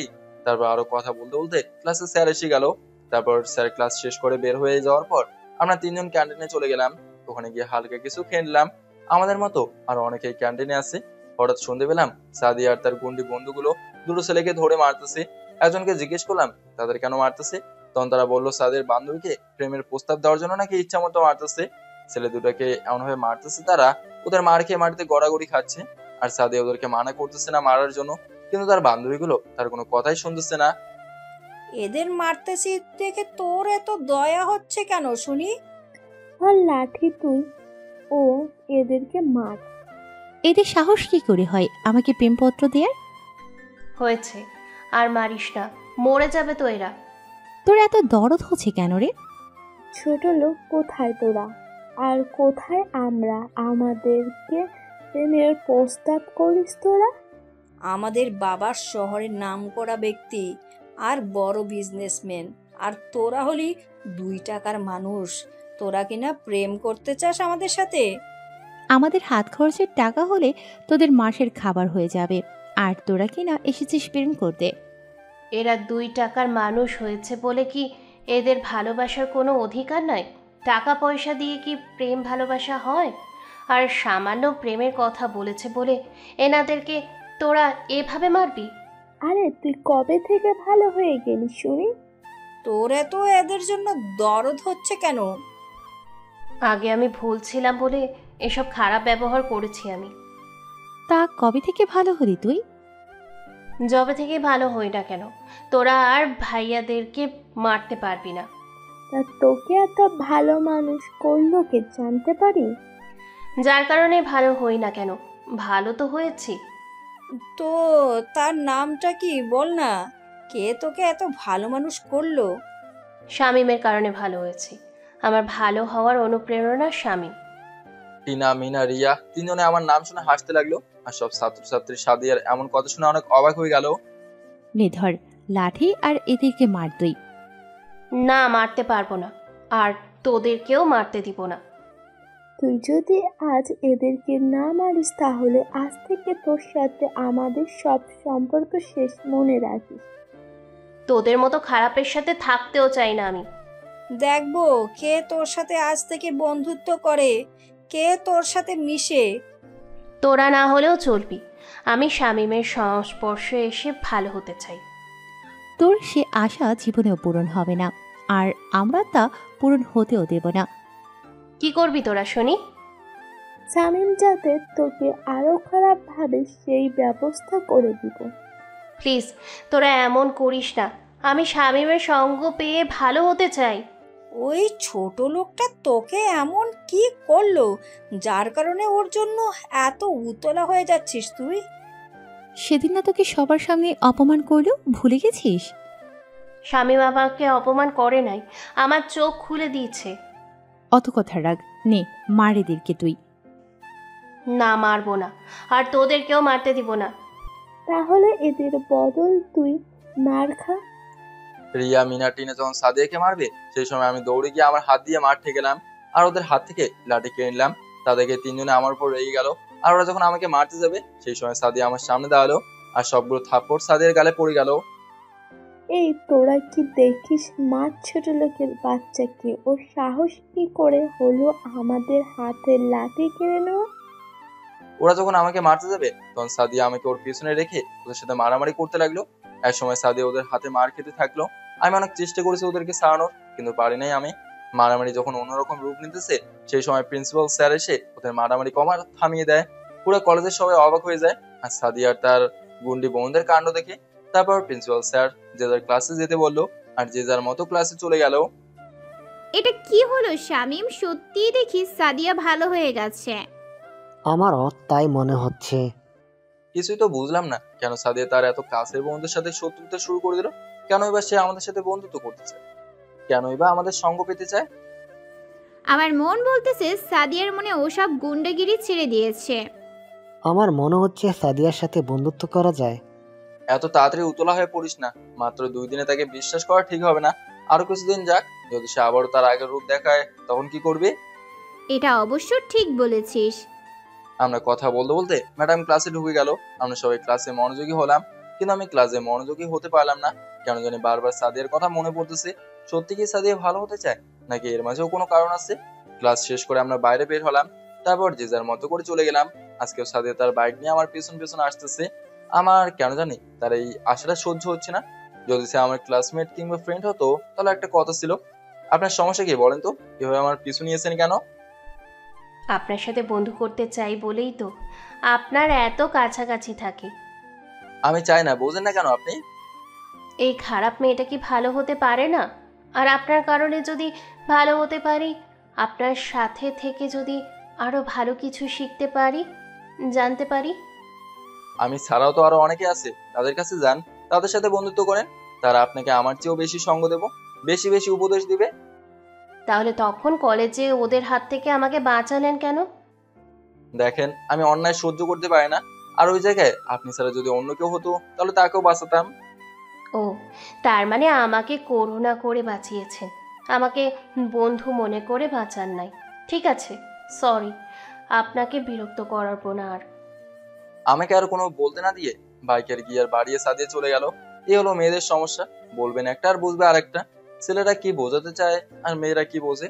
আমি বাসায় গিয়ে ফ্রেশ হয়ে দুপুরে খেয়ে প্রতিদিনের মতো আজকেও বের হলাম। আজ আর সাইকেলটা নিলাম না, হেঁটে হেঁটেই যাচ্ছি। হঠাৎ করে ইতি আমাকে ফোন দিয়ে একটা জায়গায় যেতে বললো। আমি সিএনজি করে সেই জায়গায় চলে গেলাম। সেখানে গিয়ে দেখি ইতি আগে থেকেই আছে, আর তার সাথে বাসারও আছে। এত জরুরি তলব করার কারণ কি? ওই যে সামনে দেখ। আমি ইতির হাড় বরাবর সামনে তাকিয়ে দেখে অবাক হয়ে গেলাম, কারণ সামনে সাদিয়া রাস্তার টোকাই ছেলেদেরকে নতুন জামা পরে দিতেছে, আর তাদেরকে খাবারের প্যাকেট আর কিছু টাকা দিতেছে। আমি তো সাদিয়ার সব কাজ করা দেখে পুরো অবাক। যে মেয়ে গরিব মানুষদের সহ্য করতে পারে না, সেই মেয়েকে না আজ রাস্তার টোকায় কিভাবে সাহায্য করতেছে। আর সবচেয়ে মজার বিষয় হলো সাদিয়া আজকে শাড়ি পরছে আর দেখতে অনেক সুন্দর লাগতেছে। আমার চোখের পলক যেন পড়ছেই না তার উপর থেকে। সত্যি তো সাদিয়া এটা নাকি অন্য কেউ, কিছুই তো বুঝলাম না। আমারও তাই মনে হচ্ছে। এটা কি সে নেতা, রাজনৈতিক পরিবারের গুন্ডি, বদমেজাজি, অহংকারী মেয়ে সাদিয়া? কেন মনে হবে না? আর আমি এই কয়দিনে যা দেখলাম তাতে তো সাদিয়াকে দেখে খারাপ গুন্ডে মনে হয় না। জুম্মায় 7 দিন বয়স তোর, তুই কি করে জানবি? কেন জানবো না? শামীম, এই মেয়েটা কতটা খারাপ ছিল তোকে বলে বোঝাতে পারবো না। নিজের স্বার্থের জন্য অন্যকে ফাঁসিয়ে দিতে একবারও ভাবে না সে। তোরা আসলে কি বলতে চাইছিস একটু বলতো? এমন কোনো অপকর্ম নাই যা সাদিয়া করে নাই। দোকানের চাঁদা তোলা, টেন্ডারবাজি, বন্দুক চালানো, অকারণে মানুষকে মারা। ওর সামনে গিয়ে কেউ উঁচু গলায় কথাও বলতে পারে না। একসাথে যদি 10 জন ছেলে ওর সাথে লড়াই করতে যায় তবুও পারবে না ছেলে 10 জন ওর সাথে। সে সব ধরনের কারাতে জানে, মানুষকে সব সময় ভয়ের উপরে রাখে। জানিস ওর অনেক বড় গ্যাং আছে। ও যখন বাসা থেকে বের হয় ওর পিছনে 100 বাইক থাকে, বুঝলি?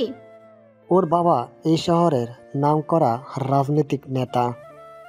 ওর বাবার বলে অনেক খারাপ কাজ করে, জানিস তো, রাতে গিয়ে মদ পান করে, আবার ছেলেদের সাথে ডিস্কোতে যায়, অনেক রাত করে বাসায় ফিরে। কলেজে পরীক্ষা না দিয়েও টপ রেজাল্ট দিতে হয়। শিক্ষকদেরকে এমনকি কলেজ রাজনীতিও করে।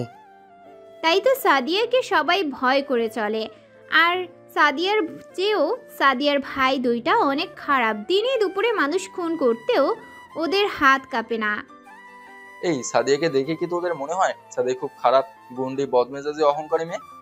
সেটাই তো ভাবতেছি ভাই। শামীম, আমার মনে হয় কি সাদিয়া হয়তো বা অনেক ভালো হয়ে গেছে আর নিজে থেকেও ভালো হতে চায়। আমারও তাই মনে হয়। বয়সের দোষে তো অনেকে অনেক কিছু করে, তাই না? এটা ঠিক কথা। আচ্ছা থাক তাহলে, যাই, অনেক দেরি হয়ে গেল। আমি ওদের থেকে বিদায় নিয়ে বাসায় চলে আসলাম। বাসায় এসে ফ্রেশ হয়ে নিচে গেলাম ভাবি, মা, তৃপ্তির সাথে আড্ডা দিতে।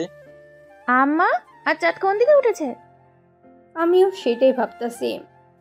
তোমরাও না বেশি বেশি। ভাইয়া, তোর কলেজের মেয়েটার কি খবর রে? কি কলেজের মেয়ের সাথে? ওহ ভাবি, সবসময় তোমার ফাজলামো ছাড়া কিছু নাই। মেয়েটার সাথে কি প্রেম করছিস নাকি? মা, তোমার ছেলে আর প্রেম? কেন? ওই মেয়েটার হাতে ধোলাই খেয়েছে তোমার ছেলে, বুঝলে? মানে? সব বলে দিল। মানা করা সত্ত্বেও বলে দিলি শাকচুন্নি? তুই আমাদের বললি না কেন? ওই মেয়েকে একটা শিক্ষা দিতাম। মা, মেয়েটা এখন অনেক ভালো হয়ে গেছে, এখন আবার আমার সাথে বন্ধুত্ব করতে চায়। তো দেরি করছিস কেন? করে ফেল। প্রথমে তো ঝগড়া দিয়ে শুরু হয়, তারপর বন্ধুত্ব, তারপর প্রেম ভালোবাসা, তারপর বিয়ে। ঠিক বলেছো ভাবি তুমি। তোমরাও না তিলকে তান বানিয়ে দাও। তা তুই কি করতে চাস?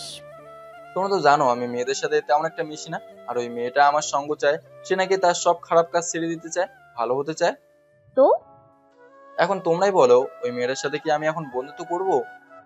বউকে বাসর ঘরে বসিয়ে রেখে আমাদেরকে এসে জিজ্ঞেস করিস বাসর করবি কিনা? যত সব তার ছেঁড়া ছেলে আমার দেব।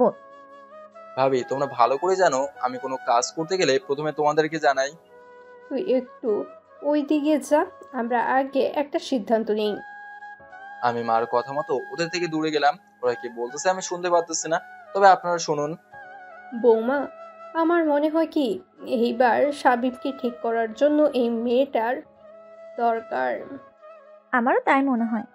যদি মেয়েটা ভাইয়ার কোনো ক্ষতি করার চেষ্টা করে? হারে, ওসব কিছু হবে না।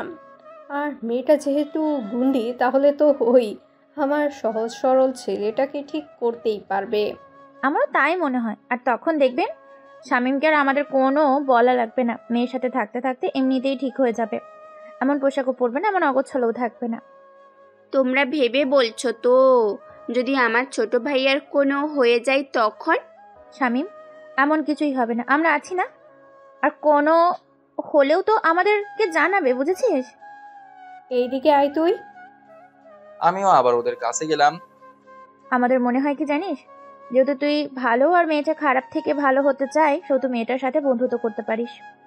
তোমরা যেহেতু বললে তাহলে ঠিক আছে। তবে সাবধান ছোট ভাইয়া।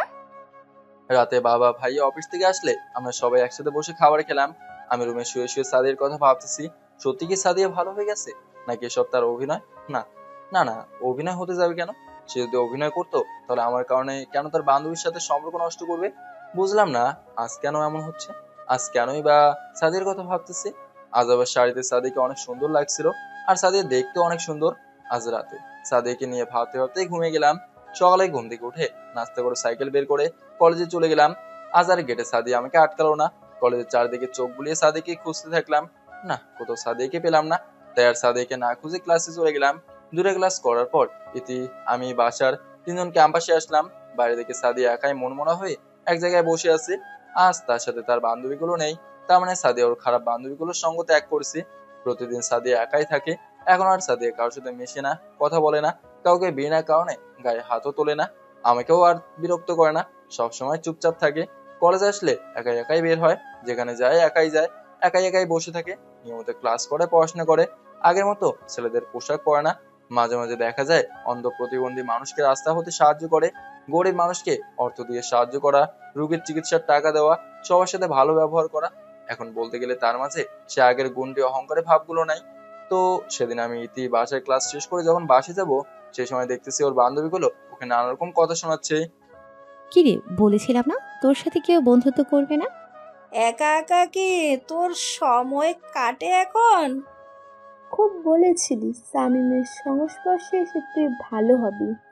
সামিম তোর সাথে বন্ধুত্ব করবে, আমাদের লাগবে না। সাদিয়া চোখের জল ছেড়ে দিয়ে নিচের দিকে তাকিয়ে থাকলো। তার কথা বলার কোনো ভাষা নেই। সত্যি তো, আমি বা আমার বন্ধু কেউ সাদিয়ার সাথে বন্ধুত্ব করি নাই। আরে আরে, বাবু দেখে কান্না করতেছে। ওই ছোট লোক শামীমের কারণে আমাদের সাথে সম্পর্ক নষ্ট করেছিস। এখন সেই ছোট লোক তোর ধারের কাছেও আসে না। আরে কেউ ওরে বিষ দে, খেয়ে মরে যাক। বেচারি কি কান্নাটাই না করতেছে। তোর মতো খারাপ বদমেজাজি মেয়ের সাথে আমাদের বন্ধুত্ব মানায়? ওসব ছোট লোকদের বন্ধুত্ব মানায় না। ওরা তিনজন হাসতে থাকলো আর সাদিয়া মাথা নিচু করে কান্না করতে থাকলো।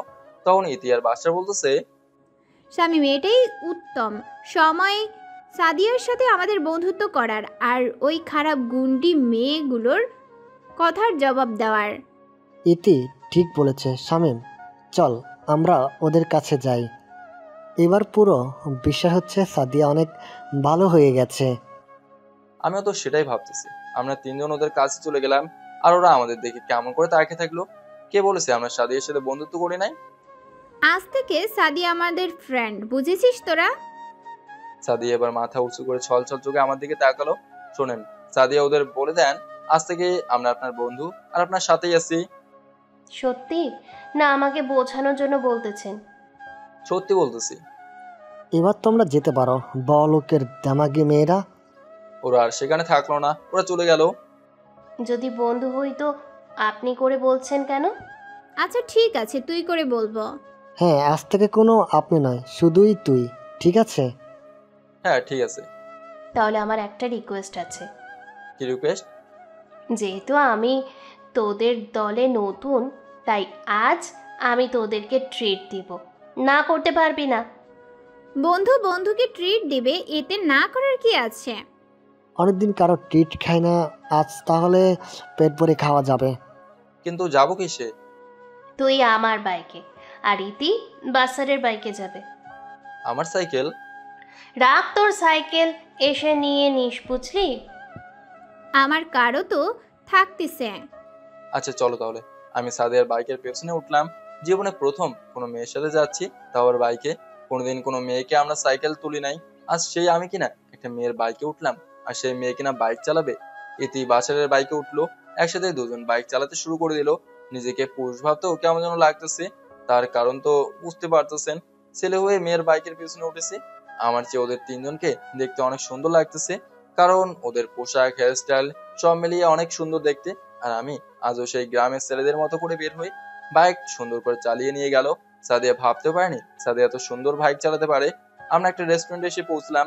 রেস্টুরেন্টের বাইরে থাকা অনেক মানুষ সাদিকে সালাম দিতেছে, আর সাদিয়াও তাদের সালামের উত্তর দিতেছে। যখন রেস্টুরেন্টের ভেতরে ঢুকতে যাবো, তখন সিকিউরিটি গার্ড ওদের তিনজনকে ঢুকতে দিলেও আমাকে ঢুকতে দিতেছে না। তার কারণ হয়তো বুঝেছেন, আমার ড্রেস আপ। তখন সাদিয়া সিকিউরিটি গার্ডকে এমন রাগ দেখালো, আমাকে বাবা বাবা বলে ভেতরে ঢুকতে দিল। রেস্টুরেন্টে ঢোকার পর সাদিয়া আমাদেরকে নিয়ে ভিআইপি টেবিলে বসলো।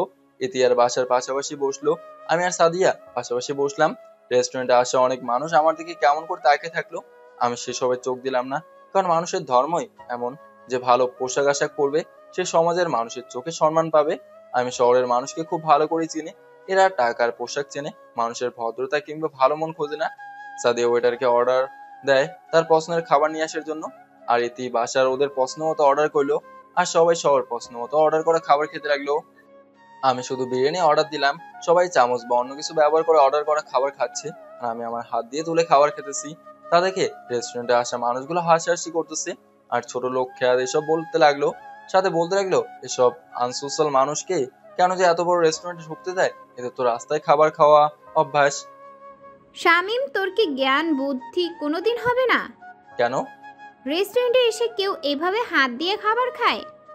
বুঝলাম ভাই, তুই গরিব মানুষ বা গরিব ঘরের সন্তান, তাই বলে তো তুই আর মূর্খ না। হ্যাঁ শামিম, এরা ঠিকই বলতেছে। ওই চামচ আছে তা দিয়ে খা না, কেন এভাবে খাচ্ছিস তুই? দেখ ভাই, আমাদের একটা সম্মান আছে, বোঝার চেষ্টা কর।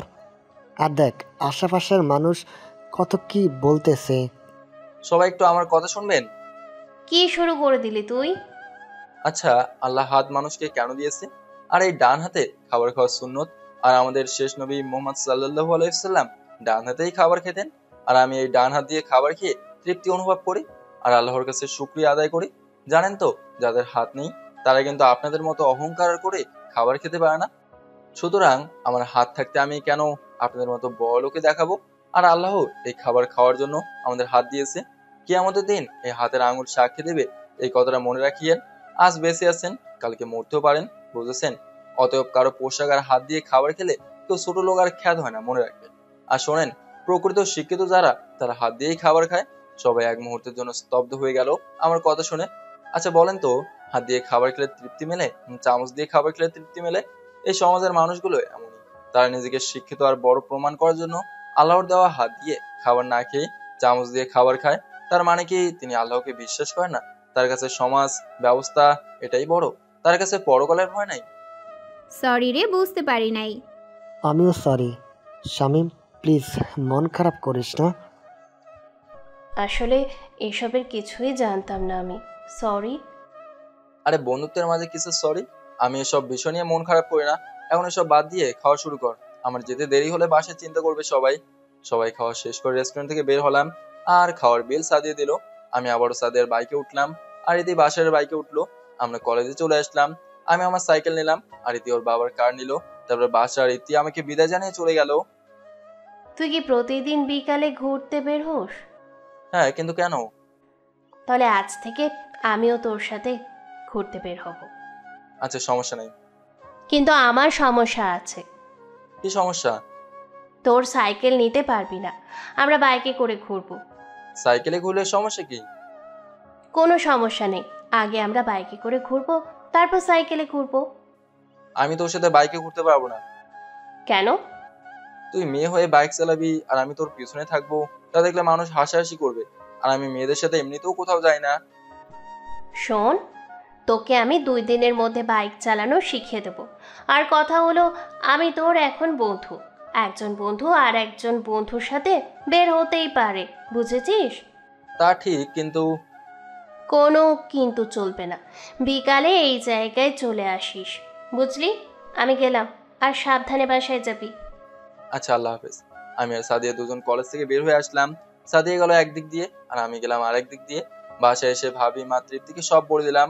মা ভাবি তৃপ্তি সব শুনে খুশি হলো। তারা বলল একদিন যেন সাদিয়াকে আমি বাসায় নিয়ে আসি। বিকেলে সাদিয়ার বলা জায়গায় আমি চলে গেলাম, যেখানে সাদিয়া আগে থেকে বাইক নিয়ে এসে হাজির হয়ে আছে। সাদিয়া বাইকের উপর বসে আছে, আর আমি তার কাছে গেলাম। তাহলে এত সময় লাগলো যে? রিক্সা করে এসেছি তো, তাই দেরি হলো। আচ্ছা, বাইকে ওঠ, এখন যাওয়া যাক। কোথায় যাবো সেটাই তো বুঝলাম না। এতদিন তোর মতো করে ঘুরেছিস, আজ থেকে আমি তোকে যেখানে যেখানে নিয়ে যাব সেখানে করে ঘুরবি তুই।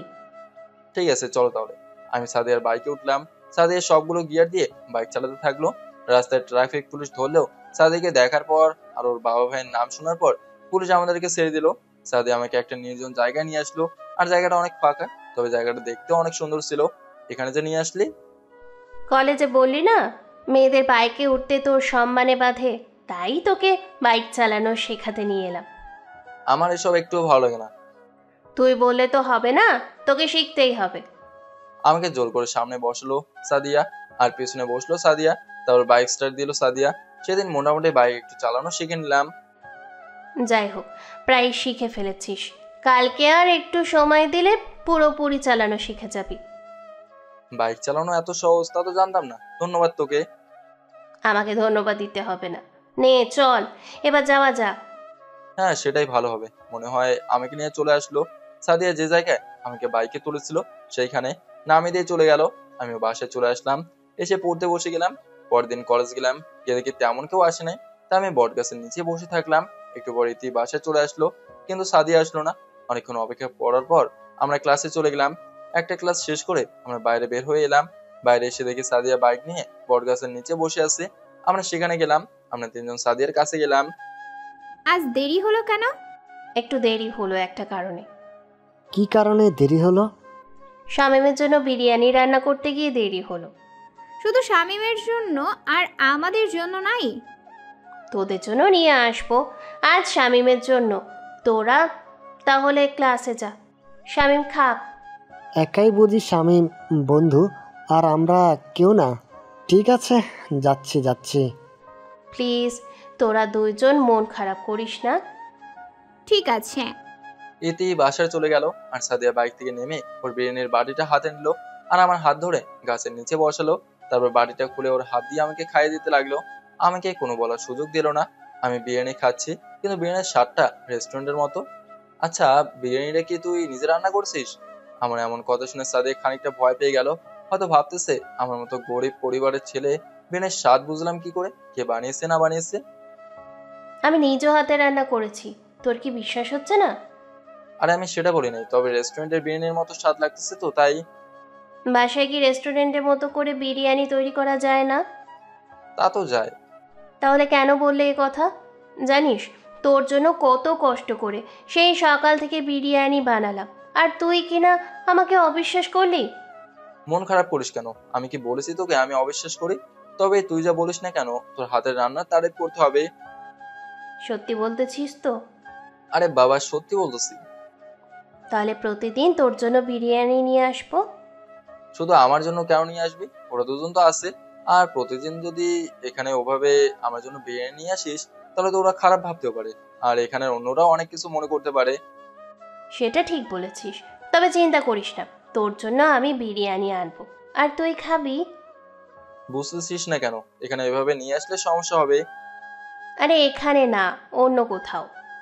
কোথায়? সেটা সময় হলে জানতে পারবি। এই প্রথম আমার মায়ের হাতে বাদে অন্য কোনো মেয়ের হাতে খাবার খেলাম। খাওয়া শেষ হলে সাদিয়া আমাকে ক্লাসে যেতে বললো, আর বলে গেল সে আজ ক্লাস করবে না, আর বিকেলের জন্য তার দেওয়া ওই ঠিকানায় যাই, আর আমাকে পুরোপুরি ভাবে বাইক চালানো শেখাবে। আমি ক্লাসে চলে আসলাম। ক্লাস শেষ করে বাসায় চলে গেলাম। বাসায় গিয়ে আজকের ঘটনাও মা, ভাবি আর তৃপ্তিকে বললাম। আমার কথা শুনে তারা অনেক খুশি হলো। বিকেলে আমি গতকালের জায়গায় চলে গেলাম। আমাকে আজকেও সাদিয়া বাইকে করে সেই নির্জন জায়গায় নিয়ে গেল, এবং আজকে আমাকে পুরোপুরি ভাবে বাইক চালানো শিখিয়ে ফেললো। আসার পথে আমি এবার বাইক চালিয়ে আসলাম, আর সাদিয়া আমার পিছনে বসলো।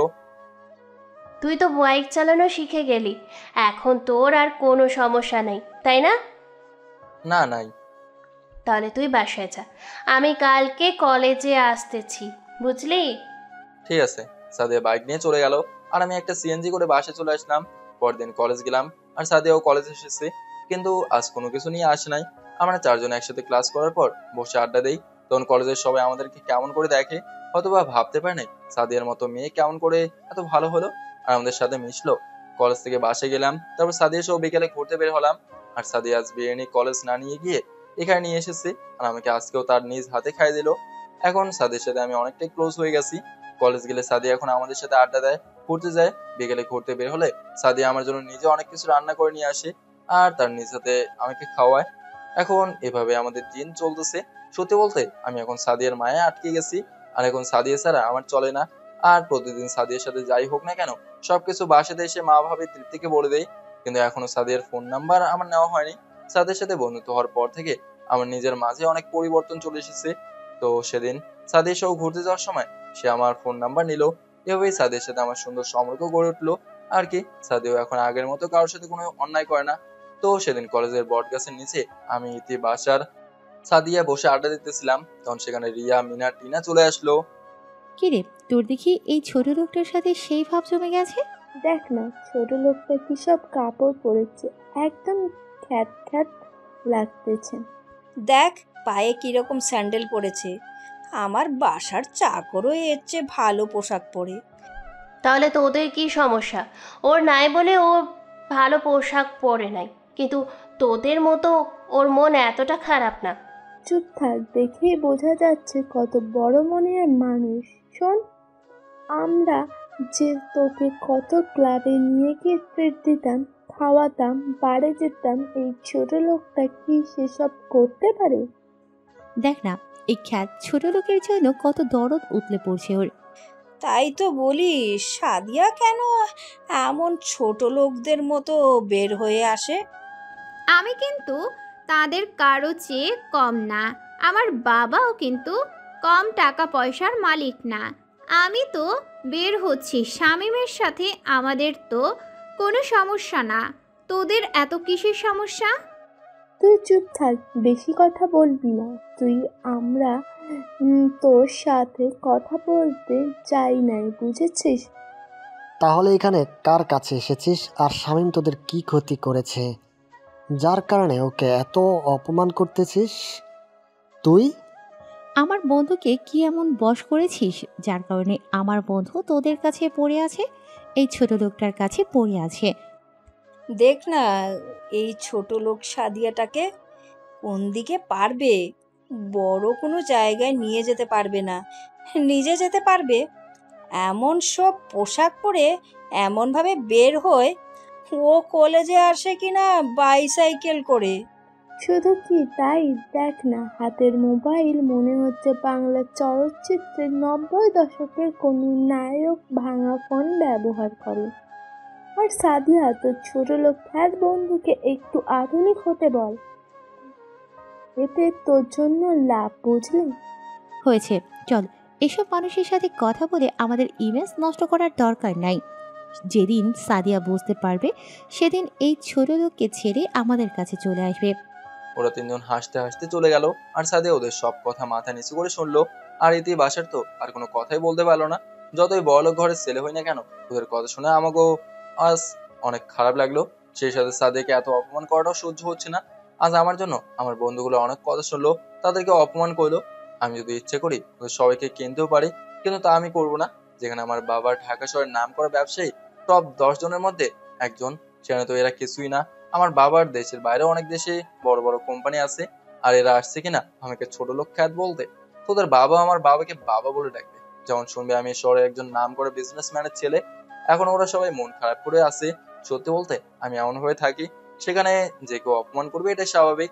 কিন্তু আমি যে অন্যদের মতো বাবার টাকার গরম দেখাতে চাই না, বাবার দাপট দেখে চলতে চাই না। আমার যে এরকম বড়লোকেই একটুও ভালো লাগে না। এই অপমান আমাকে করছে, তোরা সবাই এভাবে মন খারাপ করে আছিস কেন? শুধু কি তোকে অপমান করেছে নাকি? দেখ না সাদিয়াকে কত কথা বলে গেল না। তোর কি বাসাতে ভালো পোশাক, ভালো ফোন কিনার টাকা নাই রে শামীম? আরে ওদের কথা শুনে আমি আমার অভ্যাস বদলাবো নাকি? সত্যি কি আমাদের সাথে বন্ধুত্ব করে সাদিয়া ঠিক মতো কোথাও যেতে পারে না, কারো সাথে বড় কথা বলতে পারে না? আরে বাবা, মানুষের কাজে এগুলো করা। ওরা অন্যকে অপমান করে অপমানিত কথা বলে আনন্দ পায়, তার জন্য কি মন খারাপ করে থাকতে হবে নাকি? বাদ দেন সব, আমি ঠিক আছি। আমি বাসা গেলাম, বিকালে আমার সাথে দেখা করিস শামীম, কথা আছে আর কাজও আছে। এই কই যাস? শোন না, এই সাদিয়া। এত অপমানিত হবার পরও কি কেউ এখানে থাকে? আমরাও বাসায় গেলাম, তুই গেলেও চল। এই তোরা আবার যাচ্ছিস কেন? এই শোন না আমার কথা। এরাও দেখি চলে গেল, অপমান করলো। আমাকে আর চলে গেল। এটা কোনো কথা? আমি তখন একাই সেখানে থাকলাম। আমারও একা একা ভালো লাগতেছে না, আমারও ক্লাস করা দরকার। বাসায় গেলাম, আবার মা ভাবি অনেক পচাবে আমাকে, তার চেয়ে ক্লাস করি। সামনে আমার ফাইনাল পরীক্ষা আছে, ক্লাস ফাঁকে দেওয়া যাবে না। আমি ক্লাসে গেলাম, সবগুলো ক্লাস শেষ করে বাসায় চলে আসলাম। বাসায় এসে আর বাসারকে ফোন দিলাম, কিন্তু ওরা আমার ফোন তুললো না, হয়তো বা আমার উপর রাগ করে আছে। যাই হোক, কালকে সব ঠিক করে নেবো আমি। আমার রুমে এসে ওয়াশরুমে গিয়ে ফ্রেশ হয়ে নিলাম। ফ্রেশ হওয়ার পর ভাবিকে বললাম খাবার দিতে। ভাবি খাবার দিল, আমি খাচ্ছি আর ভাবি একটা চেয়ার টেনে আমার পাশে বসলো। ভাবি কিছু বলবে? আচ্ছা তুই এমন কেন রে? আমি আবার কি করলাম ভাবি? তুই যে চাতা হতে যাচ্ছিস তা কি জানিস? আমি ভাবির কথা শুনে কাশতে থাকলাম। আসলে এমন একটা খুশির কথা বললো যে ভাত গলায় আটকে গেছে। আর ভাবির সাথে সাথে আমার মুখের সামনে এক গ্লাস পানি ধরলো। আমি ঢক ঢক করে সবটুকু পানি খেয়ে নিলাম। খাওয়া বাদ দিয়ে হাত ধুয়ে ভাবির হাত ধরে সোফায় নিয়ে বসলাম। এই কথাটাও কি সবার শেষে জানালাম আমি ভাবি? তুই কবে আনন্দের কথা আগে শুনেছিস? থাকিস তো তোর নিজের মতো করে, কোনো কথা কি শুনিস তুই? সরি ভাবি। আমাকে সরি বলার কি আছে বলতো? তুই তো বিয়ের সময় খুব বলেছিলি ভাবির যখন বাচ্চা হবে তখন ভাবির খুব খেয়াল রাখবি। কেন রাখবো না ভাবি? তোমাকে তো আমার মায়ের মতো সম্মান করি, কোনোদিন তোমাকে ভাবি মনে করিনি। তোমাকে তো নিজের বোন আর মায়ের মতো দেখি। আমার মায়ের পর যদি আমাকে কেউ ভালোবাসে সেটা তুমি ভাবি। সেটা আমি জানি। এ বাসায় যদি আমাকে কেউ সম্মান করে ভালোবাসে সেটা আমার এই বড় ছেলে, আমার এই ছোট্ট ভাইটা। এর মাঝে মা আর তৃপ্তি চলে আসলো। বাহ ভাবি বাহ, আমি মনে হয় তোমাকে ভালোবাসি না, সম্মান করি না, সব ছোট ভাইয়া করে বুঝি। আমি বুঝি তারপর রে মা। সবার চেয়ে আমাকে বেশি ভালোবাসে শামিন, ভালোবাসে বুঝলি তৃপ্তি। আর মা, আপনি তো মা সবার উপরে। মা তো সব সন্তানকে সমান চোখে দেখে আর সমান ভালোবাসে। মায়ের ভালোবাসা কারোর সাথে তুলনা করা যায় না মা। তার মানে ভাইয়া আর মা তোমার কাছে ভালো হলো আর আমি পর হয়ে গেলাম। তুই তো আর এই বাড়িতে সারা জীবন থাকবি না, তোর ভালোবাসা কিছু সময়ের জন্য। ভাবি, আমি তোমার সব কাজে সাহায্য করি, তোমার সব কিছু খেয়াল রাখি, আর আমি পর হয়ে গেলাম। ননদিনী, এমন কথা কি কখনো বলেছি আমি তোকে? তুই তো আমার স্বামী না, স্বামীম ওই একজনই হয় যে সবার সমান খেয়াল রাখে আর সবাইকে সমান চোখে দেখে। ওর মাঝে না আছে অহংকার, না আছে বাবার টাকা পয়সার গরম দেখানো। স্বামীম সবার সব ধরনের কথা সহ্য করতে পারে, কাউকে কটু কথা বলে না। আমি কি এসব করি না কি ভাবি? তা করিস না, তবে স্বামীম তো তোর থেকেও আলাদা। ওর চাহিদা সবচেয়ে কম, ও সব ভালোবাসা পেতে চায়। হয়েছে বৌমা, আর তৃপ্তির সাথে কথা বলা লাগবে না, ও বেশি বুঝে। দেখবো আমি ছোট ভাইয়ার ভালোবাসা কতদিন থাকে। তৃপ্তি রাগ করে ওর রুমে চলে গেল। মা ভাবি তৃপ্তি এমন রাগ করা দেখে হাসতে লাগলো। ভাবি, আজ থেকে তাহলে তোমার সব কাজ বন্ধ। বন্ধ কি রে? বন্ধ করে দিছে তোর বাবা, বুঝেছিস? আমার এত খেয়াল রাখা লাগবে না। এখন বলতো সাদিয়ার কি খবর? এখন কেমন চলছে তোদের বন্ধুত্ব? ভাবি, আগে থেকে আমাদের সম্পর্কটা আরো গভীর হয়ে গেছে। আর সাদিয়া তো এখন আমার সাথে অনেক ক্লোজ। আর আমাকে কেউ কিছু বললে সাদিয়া তা সহ্য করতে পারে না। তা তুই কি এখন সাদিয়ার কাছে গরিব হিসাবে থাকবি? একদিন সাদিয়াকে বাসায় নিয়ে আয়, তোর আসল পরিচয় দে। মা, এত তাড়াতাড়ি না, আরো কিছুদিন যাক। আর সবাই যেহেতু জানে আমি গরিব, তো জানুক না, পরে না হয় সবাইকে সারপ্রাইজ দিব। কি বলো ভাবি? হিতে বিপরীত যদি হয় কি করবি? ওহ ভাবি, কিছুই হবে না। তোর কি সাদিয়াকে পছন্দ হয়? ভাবির কথা শুনে লজ্জাতে মাথা নিচু করে ফেললাম।